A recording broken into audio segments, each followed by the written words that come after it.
उन पे ब्लास्ट करने हों या हमारे दोस्त ममालिक के कुछ फॉरेनर्स पे हमले करने हों, इस तरह के बाकी जितने भी अहम तनसीबात हैं उस पर हमलों में वो ना सिर्फ मुलव्वस रहे हैं, और मैं ये वन साइडेड स्टोरी नहीं बता रहा हूँ, काफ़ी वाक़यात में उन्होंने इसकी ज़िम्मेदारी कबूल की है। उस पार्टी की जानिब से ये एहतजाज मोरो बाईपास पे 20 तारीख को हुआ और उसमें एहतजाजी धरना दिया गया। पुलिस एहतजाज के दौरान मौके पर मौजूद थी और पुलिस की कोशिश ये थी कि यह एहतजाज पुरअमन तरीके से ख़त्म हो जाए, और पुलिस ने पूरी कोशिश की। जो पुलिस के जो अफराद वहाँ पे सिपाही थे, उनके पास कोई वेपन्स भी नहीं थे, उनके पास सिर्फ लाठियाँ जो मुख्तलिफ प्रोटेस्ट में पुलिस के पास होती हैं वही थी। लेकिन एहतजाज में मुजाहिरीन के साथ साथ डंडा बरादर लोग, शरपसंद अनासर भी मौजूद थे जिन्होंने मुंह पर कपड़े बांधे हुए थे। तो एहतजाज में आप सब ने एहतजाज कवर किए हैं। एहतजाज में मुंह कवर करके कौन आता है? जिसकी नीयत होती है कि मुझे कोई गड़बड़ करनी है या कोई गलत काम करना है, वो एहतजाज के ऊपर जो है मुंह पे लेके आते हैं। तो जिन लोगों ने मुंह पे ढांपे हुए थे, उन्होंने वहाँ पे शरपसंदों ने पुरअमन रहने के बाद, हमने कहा था कि पुरअमन रहे, पुरअमन नहीं रहे, लेकिन उन्होंने पुलिस पर पथराव किया, पुलिस पे फायरिंग की, जिसके नतीजे में 8 पुलिस एहलकार और 2 मुजाहिरीन जख्मी हुए। अब मैं आपको एक वीडियो दिखा रहा हूँ जिससे आपको पता होगा कि जो उस वक्त मौके पर एग्जैक्टली हुआ क्या था। यह आपने जिस तरह देखा, फरमाया कि पुलिस के डीएसपी के, पुलिस के बाकी जवानों को जिस तरीके से ज़दोकोब किया जा रहा है, जिस तरह मारा जा रहा है, और कोई क्लैश शुरू नहीं हुआ। अभी आप देखेंगे एक होता है ना कि दोनों तरफ से कोई क्लैश चल रहा हो, कोई क्लैश शुरू नहीं हुआ, कोई आंसू गैस का शेल नहीं चला।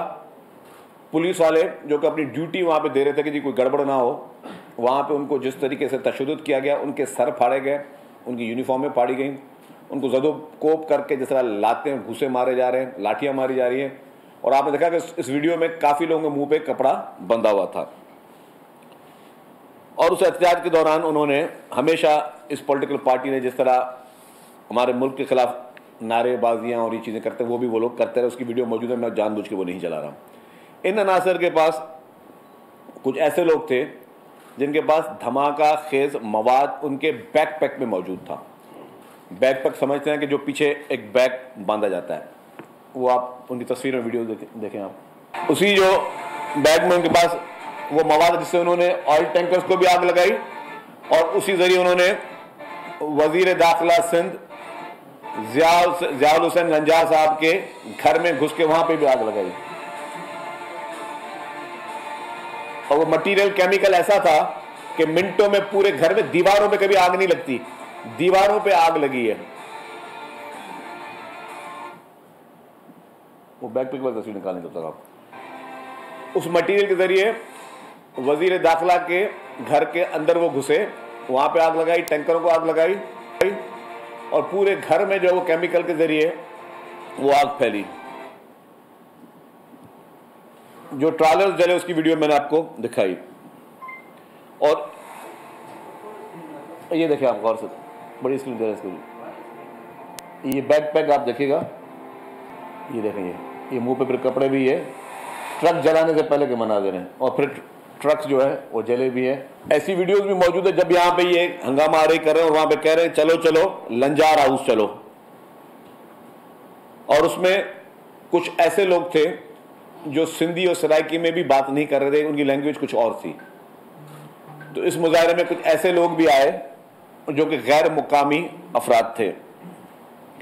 मुजाहिरीन के पास जदीद असला ऐसा आतिशी मादा था जिससे लग भी रहा था कि कुछ लोगों से कि वो गैर मुल्की हैं, कि लोकल भी नहीं थे। और उन्होंने जिस तरह फिर लंजार हाउस में, होम मिनिस्टर हाउस में जिस तरह आग लगाई, उसकी वीडियो में आपको देख लें। आप ये केमिकल के बगैर आग कभी नहीं लग सकती। ये जो आप आग के मनाजिर देख रहे हैं, सिविल स्ट्रक्चर पे कभी इस तरह की आग नहीं लग सकती जिस तरह ये केमिकल के जरिए आग लगाई गई। उसके बाद जब मुजाहिरीन ने फायर किए और उससे उसी जुलूस में शामिल 2 लोग ज़ख्मी हुए। उन ज़ख्मियों को इलाज के लिए हॉस्पिटल लेके आया गया।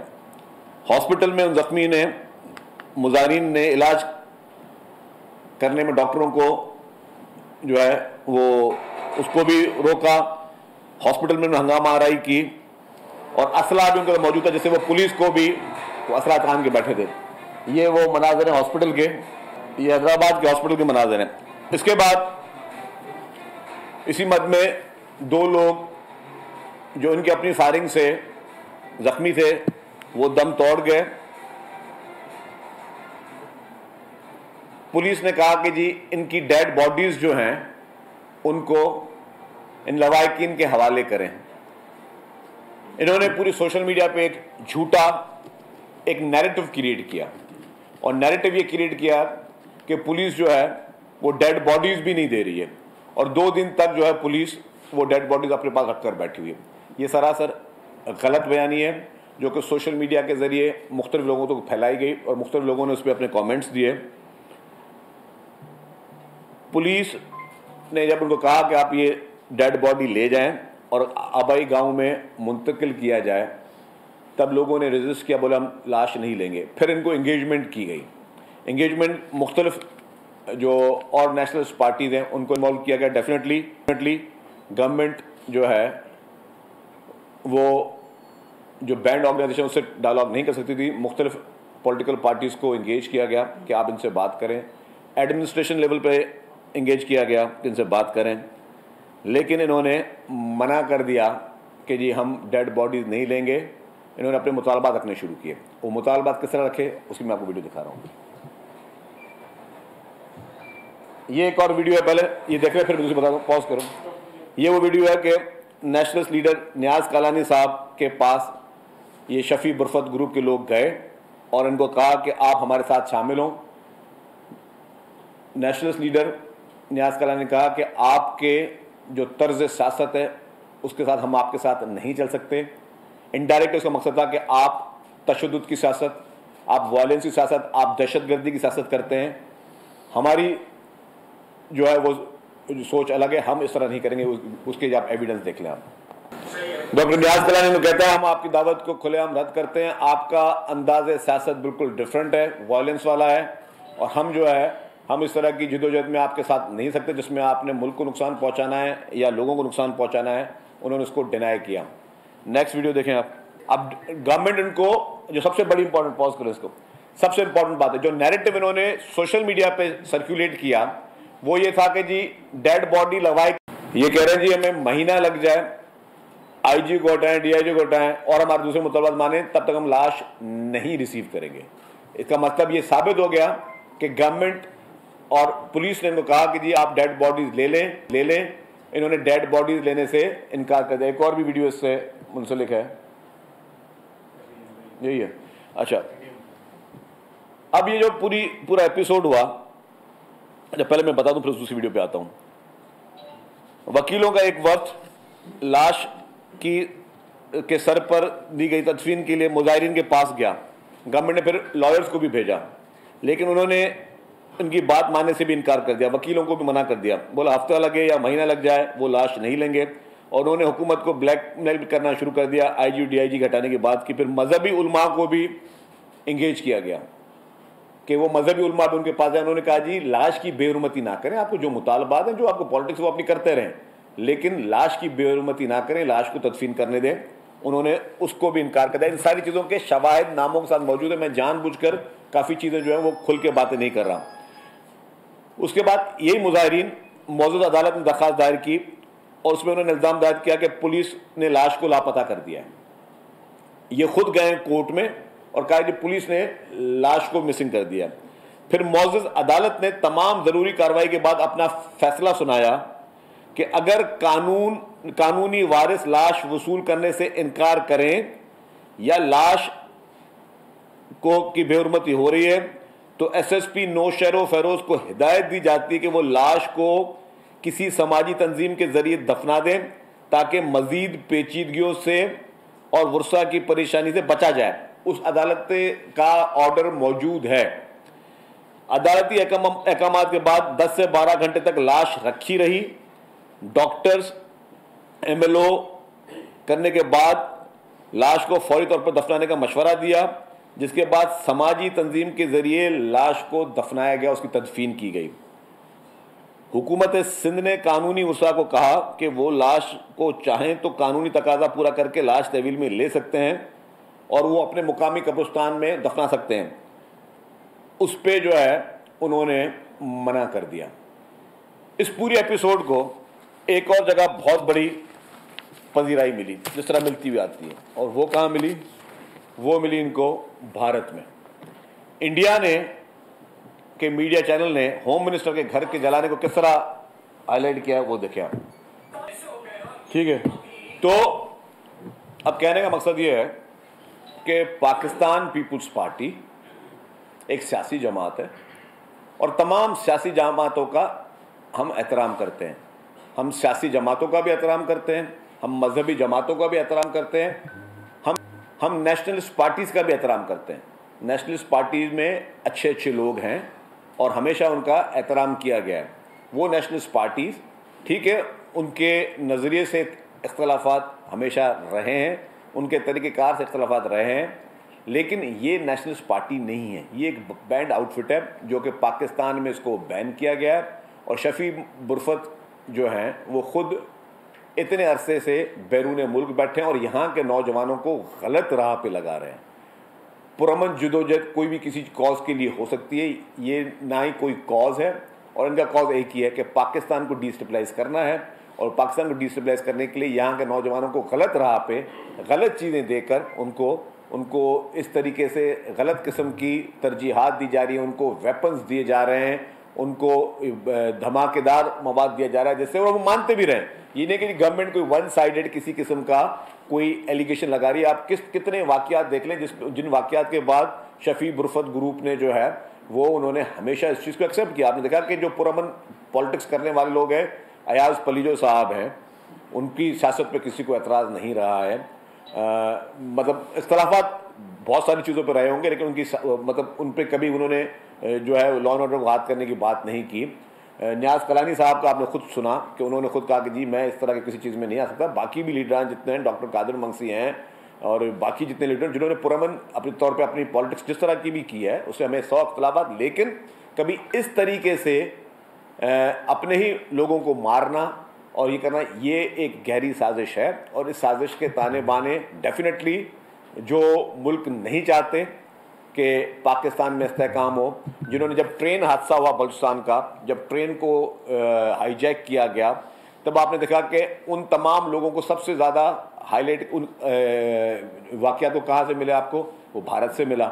इसी तरीके से ये वाक़ये को पूरी दुनिया में और कोई रिपोर्ट नहीं कर रहा, भारतीय टीवी चैनल्स कर रहे हैं। और वो शख्स अगर इतना ही अपनी कौम के साथ मुखलिस है शफ़ी बुरफत, तो पाकिस्तान आए, जिस तरह बाकी लीडरान यहाँ मौजूद हैं वो पॉलिटिक्स करें, तो आप भी आगे पॉलिटिक्स करो पाकिस्तान में आगे, अगर आप समझते हो कि आप पॉलिटिशियन हो। लेकिन अगर आपकी तरजीहात सिर्फ और सिर्फ लोगों को जो है वो गलत तरीके से, उन नौजवानों की आप ज़िंदगी तबाह कर रहे हो, उनकी फैमिलीज़ की ज़िंदगी तबाह कर रहे हो। इन नौजवानों का पूरा हक़ है कि अपनी तालीम हासिल करें, इन नौजवानों का पूरा हक़ है कि ये अपनी नौकरियां करें, रोज़गार इज़्ज़त के साथ कमाएं, अपना कारोबार करें, बहुत सारी चीज़ें कर सकते हैं। उनको आप गलत राह पे लगाकर ख़ुद जो है आप मुल्क से बाहर हो और इन नौजवानों को गलत तरीके से आप इस्तेमाल कर रहे हो, इसकी जो है किसी सूरत में गवर्नमेंट इसको टॉलरेट नहीं कर सकती और ना ही करेगी। तो यही फ़र्क होना चाहिए कि पॉलिटिकल पार्टी में और टेररिस्ट ऑर्गेनाइजेशन में फ़र्क होना चाहिए। हम ये बात बिल्कुल वाज़ेह करना चाहते हैं कि हुकूमत किसी भी किस्म का जो है वो इंतशार, तशद्दुद या किसी किस्म की जो है वो वायलेंस को कभी भी टॉलरेट नहीं कर सकती। एक बात ये मैं वाज़ेह कर दूं दूसरी कि पुरअमन जदोजहद कोई करे, पुरअमन पॉलिटिक्स कोई करे, उसका पूरा हक़ है और पीपल्स पार्टी ने हमेशा दिल बड़ा किया है। और हम समझते हैं कि हमारे सिंध के लोगों को के लिए रोज़गार के मौके गवर्नमेंट प्रोवाइड कर रही है, उनको बेस्ट हेल्थ फैसिलिटीज़ प्रोवाइड कर रही है।